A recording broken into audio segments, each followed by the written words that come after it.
this morning as we watched before the show. If you're from Pittsburgh, and I'm 36, Tone's 35, I think. Nick's 37, I believe. I'm 32. You're from Pittsburgh. You're from Boston. Your name's Boston Connor. This documentary that they did of Bill Cowher is like a reliving of our childhood, pretty much. This man was a massive piece of it, and getting to learn the behind the scenes of all the things and the memories that we had with the Pittsburgh Steelers was absolutely legendary. Saturday night, 10 p.m., MGM Plus, NFL Icons on this man, Bill Cowher. Hey, well said, Pat. Hey, I like that. Hey, Coach, listen. I did. We watched it this morning, man. Literally, we watched it. Did? And I was planning on just like 5-10 minutes, like let me at least know what the hell's going on. So when I'm talking to him, it appears as if I watched the thing. Right. So then as we're watching it, first of all, you being from Crafton and, the life stories from your dad. And you shouted out Peters Township at one point. I mean, it was like, as we were going through it, it was like impossible to stop watching. And I just want to let you know, man, Yinzers appreciate the hell how great you became and how great you are. You need to know that, Coach. Thank you, Pat. I'll tell you, it was fun doing it and going down memory lane and to see some of the clips from my high school, from the Carlington High School. I mean, that goes back in the time. I don't think I've seen any of those really since my dad used to take shots and he used to film my games in high school. He would go back over it. I don't think he actually knew what my responsibilities were, but he would go over with me. He actually would ask me, "How do you think you played?" And I go, "Not that bad." He goes, "You can always play better." And there wasn't a game I didn't play. He said, "You can always play better." So I said, "Okay, doing what, Dad? You'll figure it out." He knew something was off. Just didn't know exactly what it was. The story you told about your dad, and obviously I have a Pittsburgh dad as well, and shout out to Pittsburgh dad on the internet for replicating what Pittsburgh dads are like. Right. You were going to go down to the pool, with your friends. Yes. And your dad said, "Mark at Peters Township's not going to the pool. He's working out." And you said, "Oh, I don't care. Mark's having no fun. Yeah. Mark has no friends. Yeah. I'm going to the pool." Yeah. And you ended up at the gym. It's like, I feel like being a Pittsburgher is a real thing. I feel like it is a massive part of your story. It's a massive part of my story. And I think the world doesn't really understand that much, Bill. And I think your documentary showcases it a bit. Thanks, Pat, because you know what? You grew up there during that time frame. And, one of the things I said, I think in Pittsburgh, particularly in Western Pennsylvania, in that area of football, you learn about how to compete. That winning is important. Then you have to do a little bit of the extra things. And my dad always talked about sacrifice. And so as I left the house that day and I said, "Mark can lift, I'll lift tomorrow." And he said, "Well, Mark will probably lift tomorrow too." And I said, "Well, heck with Mark. I'm a tougher guy than Mark." I got about a block away and I said, "Ugh, he's right." Yeah. So I went back, I lifted. And then I said, "I lift," and he goes, "Oh," I go, "I'm going to the pool." He goes, "Enjoy yourself." I'm going, "Oh, he got me again." Got me again. This guy doesn't know football, but he's pushing all the right buttons for it. Absolutely. Hey, you were 6'3" and skinny coming out of high school, had no offers. You went to Maryland, and an NC State coach said, "Well, if you're good enough for Maryland, you're good enough for NC State." It's kind of how the story was told. I did not know that. 6'3", wiry, you would be great in today's game, don't you think? You would be great in today's game. Yes, I would be the modern day guy in today's game, but back then you wanted to be 235, 240 if you're going to play inside. And I wasn't the fastest guy in the world, but I was pretty smart. That's the one thing I said, I was going to figure out a way to get it done. But but you know what? It worked out. I was a big believer in fate. Things happen even when I going down there, and I got cut in my last cut against the Philadelphia Eagles. When I went there as a free agent, went back down, got in school, got my degree as a GA with Bo Ryan. My first time I ever coached someone, and I said, "Man, this coaching is kind of fun because I know what to look for." Now I got some guys who are pretty athletic and they're a lot better than I was. And now to give them a little bit of insight and give them a little wisdom that you have from what to look at, what to see, the information you want to pick up pre-snap, because everything's about pre-snap, as you know, in football. I saw the shot of you the other day, the guy jumping. You saw him jumping over the line. And I shit my pants, Coach. But Myles Garrett, that play last Sunday was one of the most amazing plays that I've ever seen. Yeah, I was there. It was absurd. It wasn't just that. Let's move into modern football, and I hope everybody gets a chance to watch NFL Icons, Bill Cowher story, Saturday night, 10 p.m. Eastern, MGM Plus. Let's go. Right. Bill, you have MGM Plus, right? Yeah. Yeah. Oh, yeah. Yeah, I will have it. And I've seen it, and it's a great job, a great documentary, and it was, like I said, a chance going down memory lane, and for all the right reasons, all the shots with Marty Schottenheimer and how instrumental he was to me, and Dan Rooney, and all the people I talked about that were very much there. My family was the biggest part. They were there every step of the way. And being from Pittsburgh, Pat, you know what it is. Family's everything. And, it was football and family, and more family than football. And just the journey you go down with them, and for them to be able to relive that as well will be very special. Yeah, my dad works here. I understand what you're saying. Yeah, I'm with him every day. Yeah, it's a lot of that. But yes, I hope everybody watches it, genuinely. MGM Plus, Saturday night, 10 p.m. Your story's awesome. Not only for you, by the way, for all of Pittsburgh. So we appreciate the hell out of it. Let's start talking a little bit about football here in this season. I don't know if you got a chance to hear it there as you hopped on the call. Ty Schmidt, Green Bay Packers owner, very disappointed in the development of Jordan Love and what Matt LaFleur's doing and the buttons he's pressing and everything like that. Whenever you hear this type of talk, it's happening everywhere, especially in Pittsburgh. It happened. How does a coach keep that type of information and those types of narratives out of the locker room? Because once it gets in, it's over, right? Isn't that kind of an actuality of the whole thing? And I think Chuck will probably tell you, he's next to you. And I mean, I think the noise a lot of times is a lot louder on the outside than it is on the inside. I think on the inside, the head coach can control the narrative. I'll sit there and talk to the team every morning talking about where we are, what we need to do. And it's the little things. It's the attention to detail. And there's still so much football left to be played. I think you saw it the other night when Minnesota Vikings come up and had this unbelievable win that they had against the San Francisco 49ers. It's very much a league of parity. And right now, I think the biggest thing is coaching is huge right now, Pat, because I say this, you take the first third of the season, and what you're doing there is assessing your team. You identify your strengths, you identify your flaws, you find now systems to be creative and resourceful to accentuate your strengths, to mask your flaws. You got to be creative. You got to be resourceful because you're losing players. And that's why it's always good to keep playing players. Like Miami Dolphins may not have Tyreek Hill this week. So, the thing you have to be able to do as a coach is be creative in your thinking, be creative in your messaging. And so that you keep it fresh, you keep it new, you keep it exciting. You sit there and you come in on Wednesday, you hand the players a game plan.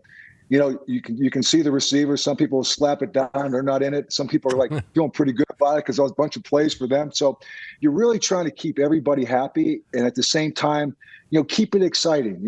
Keep it something that they look forward to on Wednesday, not the same old stuff that you're doing. So I was always big on making sure that we always had something different that we were doing, even if it's with a different player, putting a defensive tackle as fullback down at the goal line, just something that makes the game fun. And because it's too long of a season that you have to be able to keep those guys engaged week in and week out. Yeah, the amount of throwbacks with Antoine Randall we got to re-experience in this documentary was beautiful. And then obviously people forget Cordell Stewart, original slash. You're talking about wide receiver, quarterback, punt returner, I think safety at some points, running back at some points. I think you line him up at center. Shout out to you, Tron. Yeah.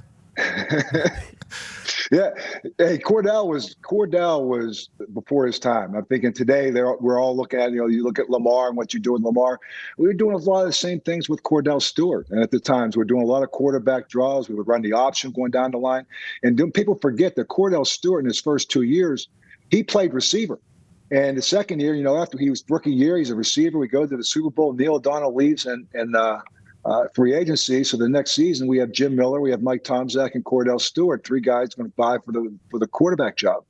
Well, we get into training camp, and I still realized Cordell's still one of our better receivers. I said, Cordell, give me one more year at receiver. So then I came down, and we had Jim Miller and Mike Tomczak, and a great story about that being that Pittsburgh's playing Jacksonville this week. Our first game that year in 1996 was in Jacksonville, opened up against Jacksonville. So you have to go through that quarterback, battle we had. No one really won it, so I thought, okay, who'd be best coming off the bench, right? So I said, because right now no one's really winning it. And I thought Mike Tomczak, he'd been there, done that before. Jim Miller, here's your chance to start. Well, at halftime of the game, I pulled Jim Miller. I benched him, and I put Mike Tomczak in. And Jim Miller came out to me at the time. He says, Coach, why'd you pull me out? I didn't do anything. I go, therein lies the problem. You didn't do anything. I said so. So I put Mike Tomczak in, and he took us to the playoffs that year. Jim was back up that year. And so, I think, again, just looking at your resources. And I've always said before, Turn over every stone, even quarterback. Sometimes if it's not going well, let them pull them out. Let them sit back and just watch it for a while. So I think that's some of the things that I'm looking at. Hopefully Daniel Jones has watched Tyrod Taylor these last 2 weeks. The offense has looked so much more in sync with Tyrod Taylor running it. And I think with Daniel Jones, a chance to look back and look at that is going to be a very, very much a benefit for him. Okay, so what do you think about those types of situations that are happening? Let's move away from the Giants. Let's go to Cleveland. Because what's taking place with Deshaun, obviously there's a lot of speculation and conversation, and Deshaun Watson actually came out today and said, I worked my ass off for 2 years to get back. Why wouldn't I want to play? Because there is a lot of speculation on whether or not it's him deciding not to play, because he was in full pads on Sunday against the Colts on the sideline, and Kevin Stefanski said he decided, and Deshaun said Kevin Stefanski decided, but before that, Deshaun was holding himself out even though he's medically cleared, which Kevin Stefanski said publicly, which you would never think the coach would say that, and that information would come from. Feels like that's a conversation. But then you get PJ in there, and he's balling. He's doing his thing, and they're winning, and they put in 39, and I don't want to say the team is at its peak or whatever, but they're certainly a little bit better with that. With the Deshaun, what do you think? How do you handle that? How do you think Cleveland handles $230 million, their biggest contract in the history of sports is happening. It's kind of unfolding in front of us. How do you think it ends, and how do you think you handle it? I don't, again, without having any of the information from doctors and what's taking place inside, I believe Deshaun Watson wants to play. He understands all the magnitude of which, his contract and everything's been magnified. He's coming back. It sat out last year. If you watched his first couple passes in that game, they were going straight to the ground. I mean, he can't throw the football right now. I mean, say what you want. I believe he's trying to do everything he can. And when you look at the initial injury, I know talking to some people who have had that, they said it's a 4 to 6 week injury. He's tried to come back a little bit too soon. So to me, until he can prove that he can throw the football all week long, I wouldn't put him back in there, Pat. I mean, I think the one thing about players that are hurt, they have to come to you. I sit there with Tyrod, like you look at Murray out in Arizona. He's starting to practice right now, right? And so, and I think, how do you know when he's ready? When he's begging you to get back in the game. Because a player, when you see him, you work out a player before the game, and they're not coming up to you, I can play. And if you have to ask them, then there's no question that they don't want to play. But if they want to tell you, that's how you got to tell me and talk me into it. If I have to talk you into it, you're not going to be worth a crap. So I wouldn't even play him. But until then, we got to do with who we got. This is basically what you're saying. Turn over every stone. And we will act as if that is the case because it's best for the for the team. Yeah. Yes. Yeah. I mean, listen, I don't sit there and worry about it. To me, I want the guys out there that really want to be out there for all the right reasons. And if a guy is questioned about whether he doesn't think he can play with a hamstring, and listen, I'm not going to question someone's pain tolerance because everybody's threshold is different. And that's one thing I never going to sit there and say, I can't tell you how you feel, but I can tell you how you look, and I can tell you how you're feeling mentally as you look at me. So if you don't feel you're right, you're not going to be good for us on that particular day because football is one of the most challenging mental sports you're going to have. It's going to challenge you. You know that. You're going to have to be able to get back up because you're going to get knocked down. You got to be able to work through some of the things that are taking place out there, the pressures that exist, the decisions you have to make, and then obviously the competition, the one-on-one situations that every player is working with that particular Sunday. So, it's a very competitive game. It's a very mentally challenging game. And you have to be at your best mentally to have any chance physically.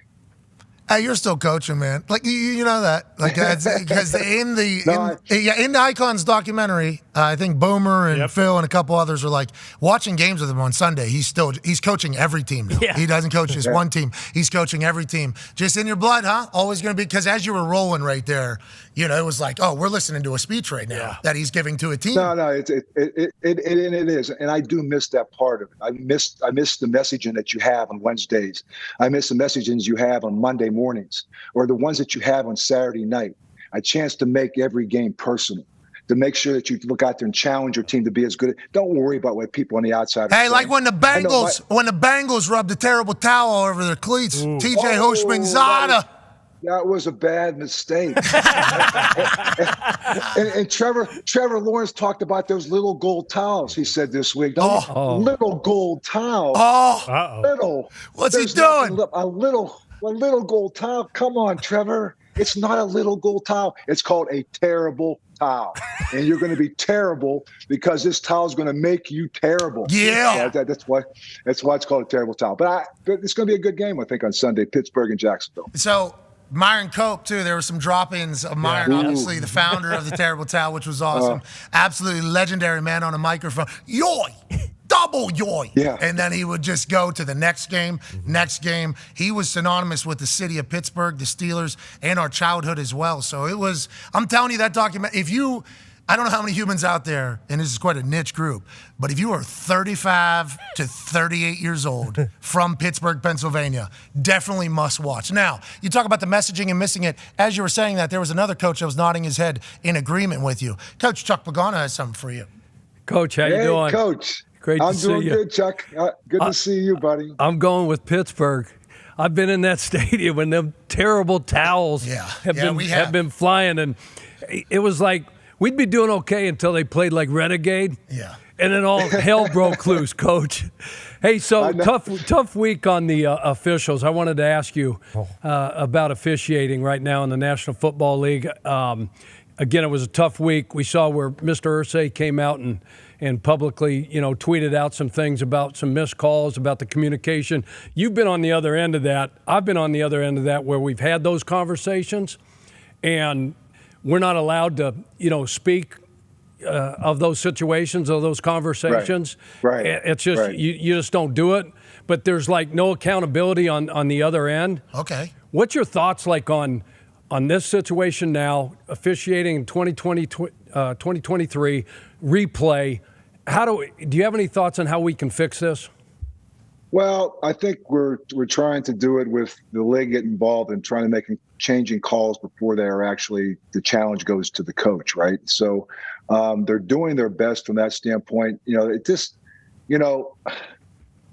It's always been an issue, Chuck, and I always feel like it's always been something that the NFL's had to deal with. And as a coach, you have to deal with it, right? So I said, the biggest thing I just don't want to do is don't get a feel for the coaches. I always said, are they calling the hand check or not? And so that's the biggest thing I want, particularly from a defensive back standpoint. If teams are going to start calling it tight with bump and run, let's just play a little bit of off coverage. So, again, it's get a feel for who, how much they're letting you play. And the good officials will do a good job of communicating with you, and so it's always going to be the scrutiny. I think the technology we have today, we see these plays slow down to the nth degree that we didn't always see them before. So I think the HD TV, all the replays we see, there's a lot of contact. There's grabbing, there's pushing, there's maneuvering, so what I call it the art of the craft. I think when we talk about the ability to make sure there's going to be a little bit of hand fighting that's going to take place, but you don't want, once it starts getting a little further away from the body, you got to get your hands off. But inside, as you can work inside, whether you're a lineman, whether you're a defensive back, whether you're playing bump and run, whether you're trying to just sit there and get underneath someone's pad as a offensive lineman, you're going to hold. It's the art of the craft. But when it gets a little bit further away, you got to be able to let it go, and that's what the good ones are able to do. So, listen, there's two things. Number one, there's pre-snap penalties and post-snap penalties, and I can live with the post-snap penalties. You guys got to learn, see how they're calling it. It's so funny. You had Harrison Smith on the other day. It's interesting to listen to him talk about the element of playing safety in the National Football League, which I thought was really, really very, very insightful. Yeah, because I do watch a show. So why? Coach, don't watch your show. Why? Coach, no. Coach, don't watch your show. Guys are. No. I like some of the guys. I don't want you. I wait till the guests come on. Okay.